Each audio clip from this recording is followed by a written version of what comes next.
ঐকমত্যের ভিত্তিতেই আত্মপ্রকাশ করতে যাচ্ছে ছাত্র নাগরিকের নতুন দল। শীর্ষ নেতৃত্ব নিয়ে জটিলতা কাটলেও অন্দরে দ্বন্দ্ব রয়ে গেছে। আগামী ২৬ ফেব্রুয়ারি মানিক মিয়া এভিনিউয়ে সমাবেশ করে নতুন দলের আনুষ্ঠানিক আত্মপ্রকাশ ঘটতে পারে। এই উপলক্ষে বড় জমায়েত ঘটাতে চায় বৈষম্য বিরোধী ছাত্র আন্দোলন ও জাতীয় নাগরিক কমিটি। জাতীয় নাগরিক কমিটির শীর্ষ নেতৃত্ব জানিয়েছেন, ঐকমত্যের ভিত্তিতেই নতুন দল আসবে, এটা মোটামুটি নিশ্চিত। এজন্য আন্দোলনের সব পক্ষের সঙ্গে সমঝোতার চেষ্টা চালানো হচ্ছে। পদ পদবি নিয়ে ইতোমধ্যে সমঝোতা হয়েছে বলে নির্ভরযোগ্য সূত্র জানিয়েছে। নতুন দলের কমিটির কাঠামোয় শীর্ষ ৪টি পদ, আহ্বায়ক, সদস্য সচিব, মুখ্য সংগঠক ও মুখপাত্র।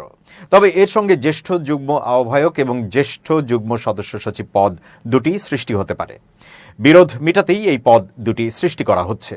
শীর্ষ এসব পদে আলোচনায় আছেন নাহিদ ইসলাম, আখতার হোসেন, সার্জিস আলম, হাসনাত আবদুল্লাহ, আলী আহসান জুনায়েদ ও নাসিরুদ্দিন পাটোয়ারি। এছাড়াও নারী ও সংখ্যালঘু কোটায় সামান্তা শারমিন ও অনিক রায়ও পেতে পারেন গুরুত্বপূর্ণ পদ। কমিটিতে আহ্বায়ক পদে সর্বসম্মতিক্রমে নাহিদ ইসলামের নাম চূড়ান্ত। তিনি সরকারের উপদেষ্টা পরিষদ থেকে পদত্যাগ করে নতুন দলের দায়িত্ব নিতে যাচ্ছেন। তার ব্যাপারে ঐকমত্য থাকলেও সদস্য সচিব পদে ৩ ভাগে বিভক্ত হয়ে পড়ে ছাত্র আন্দোলনের নেতারা।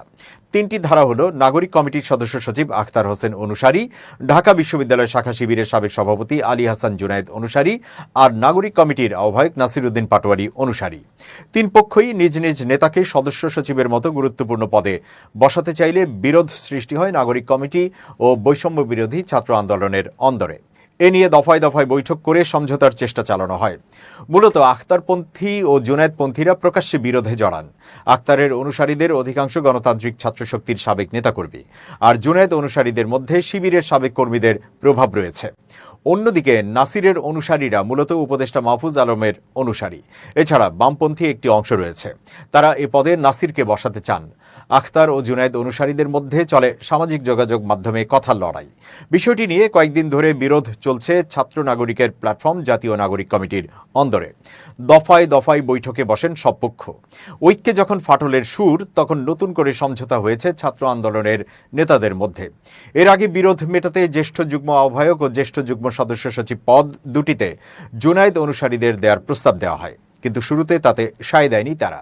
তাদের দাবি, শীর্ষ 4টি পদের অন্তত একটি তাদের দিতে হবে। গতকাল বিকালেও এই বিষয়ের ঊর্ধ্বতর বৈঠক হয় নাগরিক কমিটির মধ্যে। সেখানে সমঝোতা হয়েছে ঐক্যবদ্ধভাবে দল গঠনের ব্যাপারে। তবে এদিনের বৈঠকে জুনায়েদের প্রতিনিধি উপস্থিত থাকলেও তিনি উপস্থিত ছিলেন না।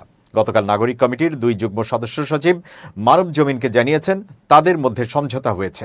আশা করা যাচ্ছে আগামী ২৬ ফেব্রুয়ারি মানিক মিয়া এভিনিউয়ের সামনে থেকে আত্মপ্রকাশ ঘটতে পারে নতুন দলের। এদিকে নতুন দলের আত্মপ্রকাশকে কেন্দ্র করে 3টি উপকমিটি গঠন করেছে নাগরিক কমিটি। ওদিকে নতুন দলের বেশ কয়েকটি নাম নিয়ে পর্যালোচনা করছেন নেতারা। এখন পর্যন্ত নাম চূড়ান্ত হয়নি।